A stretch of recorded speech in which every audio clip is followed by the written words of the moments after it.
অয় অজগর আসছে তেরে। আয় আমটি আমি খাবো পেরে। হর্ষইতে ইঁদুর ছানা ভয়ে মরে। দীর্ঘইতে ঈগল পাখি পাছে ধরে। হর্ষৌতে উট চলেছে মুখটি তুলে।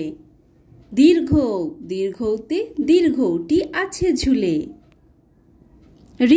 রিতে ঋষি মশাই বসেন পূজায়। এতে এক্কা গাড়ি খুব ছুটেছে। ওইতে ওই দেখো ভাই চাঁদ উঠেছে। ওতে ওল খেও না ধরবে গলা। ওতে ঔষধ খেতে মিছে বলা। তো বাই বাই ফ্রেন্ডস, যদি ভিডিওটি ভালো লাগে তাহলে অবশ্যই লাইক করে দিও এবং চ্যানেলটিকে সাবস্ক্রাইব করে দিও। আবার দেখা হচ্ছে নেক্সট ভিডিওতে। Bye bye.